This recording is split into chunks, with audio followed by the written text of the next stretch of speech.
ओम ह्रीं अर्हं णमोजिनाणम। मंगलाचरण में भगवान पूज्यपाद देव ने कहा कि जिस जीव ने स्वयं से ही संपूर्ण कर्मों का अभाव करके और स्वभाव की प्राप्ति कर ली है। जब उन्होंने कहा कि स्वयं स्वभावाप्ति अर्थात स्वयं ही स्वभाव की प्राप्ति कर ली है, तो इस पद को सुनकर शिष्य बोला, ध्यान से, एक एक श्लोक दूसरे वाले श्लोक के लिए नई भूमिका उत्पन्न करता है। इसे उत्थानी का प्रस्तावना या क्वेरी कहते हैं कि उसके मन में एक जिज्ञासा उत्पन्न होती है कि भगवान अब क्या कहेंगे। तो जब उन्होंने कहा कि उसने स्वयं ही स्वभाव से प्राप्ति कर ली है, तब वो शिष्य बोला, आत्मा को स्वयं ही सम्यक्तादिक अष्टगुणों की अभिव्यक्ति रूप स्वरूप की उपलब्धि प्राप्ति कैसे किस उपाय से हो सकती है।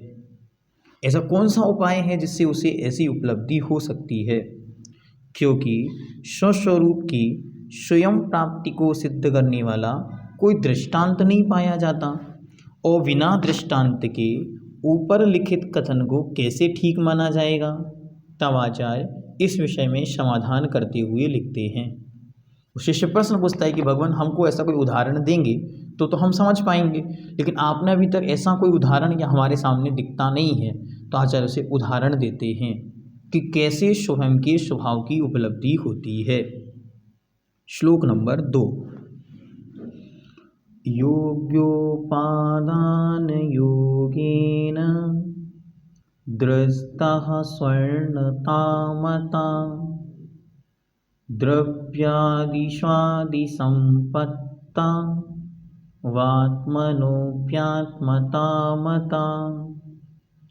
योग्योपादान योगेन दृष्टः स्वर्णतामता द्रव्यादि स्वादि संपत्ता वात्मनोऽप्यात्मता मता।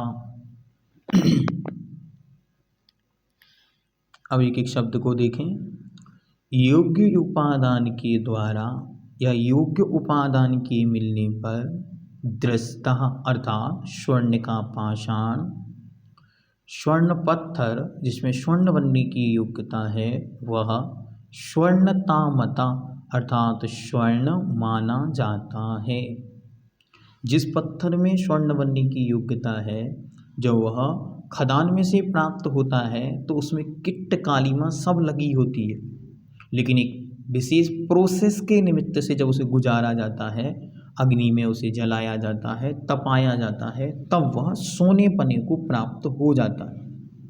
वैसे ही आत्मनः अर्थात आत्मा अपि भी द्रव्य आदि अर्थात द्रव्य क्षेत्र काल भाव आदि, उसमें भी स्वादि मतलब शु आदि, शु मतलब अच्छे, तो सुद्रव्य सुक्षेत्र सुकाल सुभाव आदि के निमित्त से क्या करता है, आत्मता मतः अर्थात परमात्मपनी को प्राप्त करता है या परमात्मा माना जाता है। ये आचार्य भगवंत ने क्लू दे दिया, किसका, कि हे आत्मन तुम भी भगवान बन सकते हो। एक प्रोसेस है, जैसे स्वर्ण पत्थर भगवान स्वर्ण माना गया, वैसे ही संसारी आत्मा ही भगवान माना जाएगा या भगवान बन सकता है। कैसे बनेगा, तो अब उसको आगे पूरा प्रोसेस समझाते हैं। योग्य उपादान कारण के संयोग से, जैसे स्वर्ण पाषाण विशेष जिसमें स्वर्ण बनने की योग्यता है, ऐसा पाषाण विशेष। वरना आप कोई भी पत्थर उठा लाओ बाजार में से और फिर कहो कि इसे हम एक प्रोसेस में डालते हैं तो सोना बन जाए, तो ऐसा नहीं होता। कुछ पाषाण में ये विशेष योग्यता होती है। जैसे पन्ना में ही हीरे मिलते हैं, सर्वत्र खदान खोदने पर पत्थर तो मिलेंगे, लेकिन हीरे का पत्थर नहीं मिलता। ऐसे ही विशिष्ट क्षेत्रों में, विशिष्ट स्पेशल एरिया में ही ये सोने की खदानें होती हैं। उनसे प्राप्त हुए पाषाण एक प्रोसेस के माध्यम से पत्थर से स्वर्ण पनी को प्राप्त होते हैं। तो कहते हैं योग्य अर्थात कार्य के उपादान में समर्थ। उपादान दो शब्द हैं, अच्छी तरह इनको ध्यान में रखना। पहला शब्द है उपादान और दूसरा शब्द है निमित्त। उपादान का अर्थ क्या है? जिसमें कार्य घटित होता है, जिसमें कार्य घटित हो या जो स्वयं कार्य रूप परिणत हो, उसका नाम है उपादान। दूसरा है निमित्त, जो द्रव्य को कार्य रूप परिणत होने में सहायक होता है, हेल्पिंग होता है, उसे कहते हैं निमित्त। फिर से दोनों शब्दों को अच्छी तरह देखें। पहला है उपादान। उपादान मतलब जो स्वयं कार्य रूप परिणत होता है, जो स्वयं कार्य रूप परिणत होता है। जैसे मिट्टी स्वयं घड़ा बनती है, तो ये मिट्टी का उपादान है घड़ा रूप बनना। फिर कहते हैं निमित्त। निमित्त क्या है? सहायक। जो उस घड़े मिट्टी को घड़ा बनने में सहायता प्रदान करते हैं, वे सारी की सारी वस्तुएं, जैसे कुंभकार, चाक, धूप और अग्नि आदि और सब चीज़ें, इन सबको कहते हैं निमित्त। तो ऐसे ही हम अपने ऊपर लगाएंगे तो हमारी आत्मा ही परमात्मा बनती है। तो आत्मा ही उपादान शक्ति है, और जो सुद्रव्य, सुक्षेत्र, सुकाल, सुभाव आदि जो कुछ भी हैं, वे सब निमित्त हैं। इन दो कारणों से ही सारे कार्य सिद्ध होते। जैसे किसी भी चीज को दुख है, पीड़ा है, तकलीफ है, बाधाएं हैं, कष्ट हैं, तो क्या करता है? वो सोचता है ये किसी और के दिए हुए हैं। वास्तविकता यह है कि उपादान रूप से मैंने ही जो कर्म बोया था वो उसका फल है। देने वाला कोई बाहर का वस्तु नहीं है, देने वालों में सहायक ये निमित्त बन रहे हैं। सहायक निमित्त कैसे बने? जैसे सर्दी का समय अच्छे जोर पर चल रहा है, कोई महापुरुष के मन में विकल्प आया, आज तो आइसक्रीम खाई जाए। उसने शाम को अच्छी 2 आइसक्रीम खाई और खाने के बाद सो गया। सुबह सोकर उठा तो पूरा गला यहाँ से जाम है, कुछ बोल ही नहीं पा रहा, सांस लेने में बड़ी परेशानी हो रही है। अब ये क्या हो गया? कल रात तक तो ठीक था। अरे रात तक की बात मत करो, रात में सोने के पहले जो किया उस उपादान, उस निमित्त की ओर दृष्टि करो। तो निमित्त क्या बनाया? निमित्त बनाया शीत को, और वहाँ उपादान शक्ति बन गई हमारी स्वयं की अशाता वेदनी कर्म। तो अशाता वेदनी कर्म कब उदय में आएगी? जब उसके अनुकूल निमित्त उसे मिलेंगे। जब तक अनुकूल निमित्त नहीं मिलेंगे, कर्म उदय में नहीं आएंगे। समझ में आई दोनों चीजें? अच्छी तरह समझना एक एक शब्द को। ये ग्रंथ आध्यात्म का प्रवेश द्वार है। जिसने ये ग्रंथ अच्छी तरह जान लिया, पढ़ लिया, समझ लिया, उसको तो आनंद ही आनंद है। ये ग्रंथ सब समस्याओं का समाधान है। मैं तो ये कहता हूँ, ये निमित्त और उपादान 2 वस्तुएं ही संसार के हर व्यक्ति को समझ में आ जाए तो महाआनंद छा जाए, कुछ और विकल्प रहेगा ही नहीं। पहला, जो कुछ भी घटित हो रहा है उसमें मेरी जो निज शक्ति काम कर रही है उसका नाम उपादान है, और जो बाह्य शक्ति उसमें सहायक बनती है उसका नाम क्या है? उसका नाम निमित्त है। मुझे सुख होगा तो इसमें मेरी अंतरंग की जो निमित्त जो शक्ति है उसका नाम उपादान है, जिसका नाम है शाता वेदनी। और बाह्य में जो शाता वेदनी की सामग्री हैं सो भी सुख देती हैं। अब देखो इसमें एक अच्छा उदाहरण देते, जैसे किसी की पत्नी बहुत अच्छी, ध्यान से समझना, सुंदर होने से अच्छी नहीं, स्वभाव में अच्छी, तो अब वह तो बाह्य निमित्त है, अंतरंग में विराजमान शाता वेदनी के सहायक निमित्त बन गया।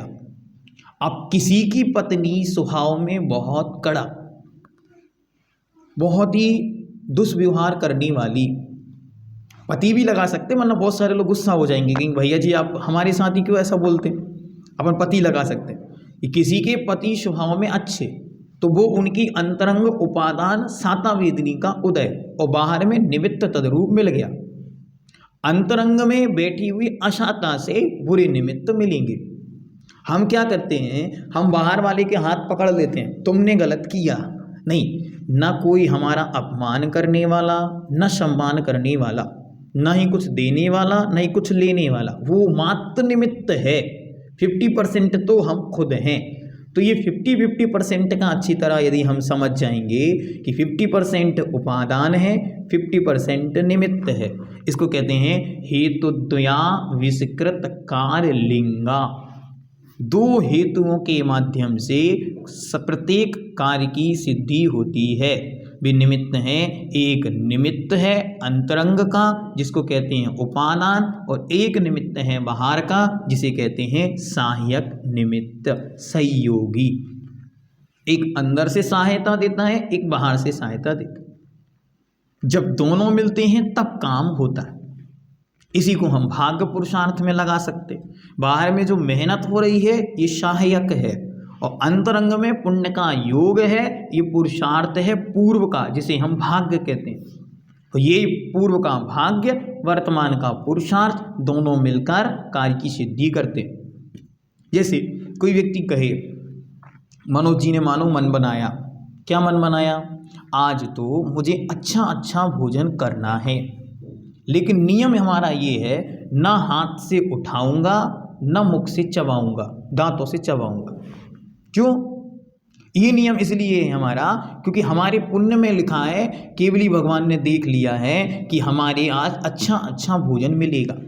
तो क्या करेंगे ये वहाँ बैठकर मक्खियाँ भगाएंगे, क्योंकि भोजन पे बैठ ना जाएं, खा कुछ नहीं पाएंगे। ये क्या है, पूर्व के भाग्य के नियोग से इनकी श्रीमती जी ने अच्छे अच्छे व्यंजन बना के चांदी की थाली में रख दिए, लेकिन ये स्वाद नहीं ले सकते।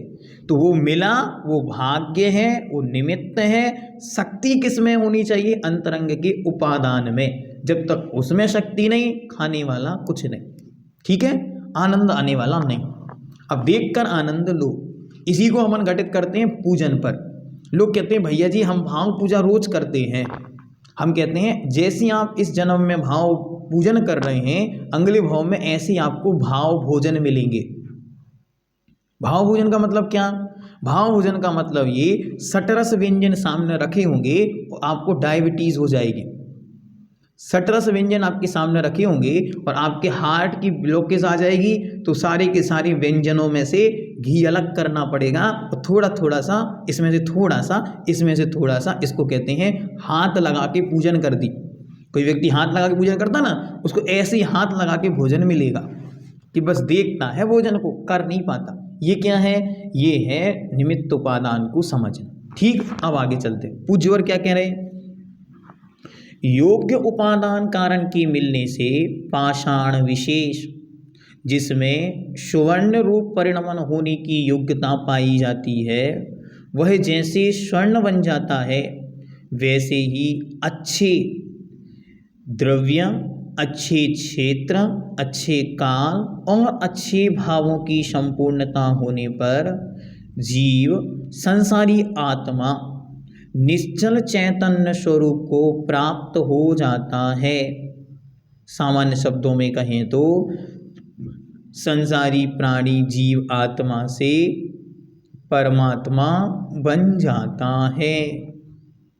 अच्छे निमित्त क्या चाहिए? तो सुद्रव्य, अच्छा द्रव्य चाहिए, जिसमें बहुत अच्छी तरह से वज्र वृषभ नाराच्य सेनन जैसी योग्यता से युक्त चाहिए शरीर। फिर क्षेत्र, क्षेत्र में भी कर्म भूमि चाहिए। मानो भोग भूमि में उत्पन्न हो गया, अब मोक्ष नहीं जाएगा, परमात्मा नहीं बनेगा। नरक में उत्पन्न हो गया, अब परमात्मा नहीं बनेगा। स्वर्गों में उत्पन्न हुआ, अब परमात्मा नहीं बनेगा। तो ये सुक्षेत्र, फिर कहते हैं सुकाल, चौथा काल ही चाहिए। कदाचित किन्हीं कंडीशनों में तृतीय और पंचम भी एक्सेप्शनल केस हैं, ठीक है, बाकी को तो चौथा काल अनिवार्य रूप से चाहिए। फिर भाव, तो छपक श्रेणी स्वरूप परम विशुद्ध परिणाम चाहिए, जिनमें वह अपनी कर्मों की क्षय करते हुए और आगे आगे मुक्ति की ओर बढ़ सके। यदि वो नहीं है तो फिर यहाँ पर अभी मुक्ति संभव नहीं। शुक्ल ध्यान रूप परिणाम चाहिए। तो इतनी सारी सामग्री इकट्ठी करेगा तब जाकर वह आत्मा भगवान बनेगा। अच्छी तरह समझना, शक्ति से मैं परमात्मा हूँ ये कोई नई बात नहीं है, ये तो अनादिकाल से था, हूँ और अनंत काल तक रहूँगा। लेकिन अभिव्यक्ति में प्रकट रूप में परमात्मापना प्रकट करने के लिए बाहरी निमित्तों की आवश्यकता पड़ेगी। उपादान में शक्ति आज नहीं कि अंकित जी ने हमको बतला दिया तो हम आज से परमात्मा हो गए, या पूज्यपाद देव ने आज कह दिया तो हम परमात्मा हो गए। नहीं नहीं, हम तो हमारे द्रव्य में द्रव्यत्व शक्ति के आधार से अनंत काल से हम परमात्मा हैं, लेकिन प्रकट रूप में अभिव्यक्ति के रूप में आज परमात्मा नहीं है। और शायद आने वाले समय में भी यदि ऐसे ही चले तो फिर भी परमात्मा शक्ति प्रकट होने वाली नहीं है। अगर परमात्मा शक्ति प्रकट करनी है तो कैसे होगी, इसके लिए आगे आचार्य और विस्तार से इस विषय को समझाएंगे कि अभी तक जो किया इसको छोड़कर आगे की ओर बढ़ना, आगे क्या क्या स्पेशल करना, उन सब के विषय में क्रमशः आचार्य मार्गदर्शन करेंगे। ये आचार्य पूज्यपाद देव छोटे छोटे से उदाहरणों के माध्यम से छोटी छोटी बाहर की बातों को समझाते हुए हमें अंतरंग की ओर ले जाएंगे। आचार्य पूज्यपाद देव बहुत सुंदर शब्दों में एक एक स्टेप पर अभी हमको आत्म जागरण, इसे आत्म जागरण का सूत्र कहते हैं, गाथा श्लोक नंबर 2। इसको बार बार पढ़ने से आत्मबुद्धि जागृत होती है। हम सब निमित्ताधीन हैं और हम निमित्तों के अधीन बनकर बैठे रहेंगे तो उपादान की जागृति नहीं होगी। और कई लोग मात्र उपादान के अधीन हैं, सोचते हैं काल लब्धि आएगी तो सब ठीक हो जाएगा। उनको आचार्य समझाते हुए कहते गड़बड़ी मत करना। पूज्यवर शांति सागर जी महाराज के दिव्य चरणों में एक भव्य पुरुष आया। उसने महाराज को निवेदन किया, महाराज जब चौथे काल में ही मुक्ति होती है तो आप पंचम काल में मुनि क्यों बन गए? अच्छी तरह समझ आप प्रश्न। उसने प्रश्न बहुत अच्छा पूछा। उसने प्रश्न पूछा जब मुक्ति पंचम काल में होनी है, चौथे काल में होनी है, तो आप पंचम काल में मुनि क्यों बन गए? आचार्य भगवंत चारित्र चक्रवर्ती शांति सागर जी महाराज ने उसे बहुत सुंदर उत्तर दिया। उस उत्तर से उज्ज्वल उससे कहते हैं कि देखो ये सामने क्या है, तो कहता है ये आम का बगीचा है। आचार्य महाराज कहते हैं जाओ और एक आम लेकर आओ। वो उस बगीचे में जाने से पहले महाराज से कहता है, महाराज आप कैसी बातें करते हो, आम तो अभी नहीं गर्मी के मौसम में आएंगे, अभी तो नवंबर दिसंबर चल रहा है। महाराज उससे कहते हैं अरे सुनो, जाओ और अच्छी तरह देख के और लेके आओ। वो जाता है, एक एक वृक्ष के पास खूब घूमता है, खूब घूमता है, घूम फिर के वापस लौट के आता। वापस लौट के आके कहता है महाराज आम नहीं मिले लेकिन एक बात समझ में आई। महाराज कहते क्या समझ में आया? कहते महाराज वृक्ष बड़े सुदृढ़ और अच्छे लगे हुए हैं, बस फल आने वाले हैं। महाराज कहते हैं बस यही तो मैं तुम्हें समझाना चाह रहा हूँ, अभी मोक्ष का मौसम नहीं आया। लेकिन मोक्ष का मौसम नहीं है तो क्या मोक्ष के वृक्ष नहीं लगाते? ये मुनि में मुद्रा तो मोक्ष के वृक्ष हैं, तो मोक्ष का वृक्ष हमने लगा दिया। जब चौथा काल आएगा तो इस वृक्ष पर मोक्ष का फल लग जाएगा। अर्थात आज हम मुनि बन गए हैं, आने वाले समय में इस मुनि मुद्रा के बल से ही हमको मोक्ष की प्राप्ति होगी। इसे कहते हैं निमित्त उपादान का समीचीन ज्ञान। गड़बड़ नहीं करना। उदाहरण दूसरा, मूक माटी ग्रंथ से। मूक माटी है और माटी को किसी ने कहा, माटी तुम घड़ा बन सकती हो, तुम तो जाकर किसी के भी मस्तक पर विराज सकती हो, ये योग्यता तुम में ही है, तुम्हारे अलावा ये योग्यता किसी में नहीं। माटी अभिमान में फूल गई, फूल कर कहती है हाँ अब देखते। कुंभकार आया, कुंभकार ने कहा चलो माटी, कुदाल से खोदने लगा। बोले नहीं नहीं मैं नहीं जाऊंगी, मुझ में घड़ा बनने की योग्यता है, मैं घड़ा बनूंगी। नहीं नहीं मैं तुम्हें घड़ा बनाऊंगा। नहीं नहीं मैं तुम्हें नहीं मानती, तुम कौन हो, मैं स्वयं घड़ा बनूंगी। कुंभकार ने कहा ठीक है बेटा बन जा, और छोड़कर उसको चला गया। अब वो माटी घड़ा बनेगी क्या? नहीं, अब कभी घड़ा नहीं बनेगी। उसमें योग्यता थी, योग्यता है, कल भी रहेगी, लेकिन वह कभी घड़ा नहीं बनेगी। ऐसे ही जितने ये कोरे आध्यात्मिक पुरुष क्या कर रहे हैं, ये कह रहे हैं किनको, निर्ग्रंथ दिगंबर मुद्रा को देखकर ये कह रहे हैं तुम चलो, हम तो स्वयं परमात्मा हैं। वे सबके सब उस मिट्टी के समान हैं, जो मिट्टी कभी भगवान कभी घड़ा नहीं बनेगी। ऐसे ही ये सब जिनको बोध हो गया है हम कौन हैं, आत्मा है, हम परमात्मा हैं, हम परमात्मा शक्ति वाले हैं, ये रटते रहेंगे और निर्ग्रंथ गुरुओं की उपेक्षा करते रहेंगे, व्रतों की उपेक्षा करते रहेंगे, सो ये कभी भी भगवान नहीं बनेंगे। जैसे बिना कुंभकार के मिट्टी घड़ा नहीं बनती, वैसे ही बिना निमित्त के, बिना गुरु के कभी भी कोई भी आत्मा परमात्मा नहीं बनती। अच्छी तरह इस विषय को समझने से हमारी आत्म जागृति के साथ निमित्तों के प्रति और सहयोगों के प्रति अच्छी तरह उपकार भावना, कृतज्ञता का परिणाम जागृत होता है। और कल और आगे इस विषय में बहुत विस्तार से चर्चा करेंगे, जिससे और शंकाएं सब आपकी दूर हों। ओम ह्रीं अरहं प्रणमो जिन्हाणम्।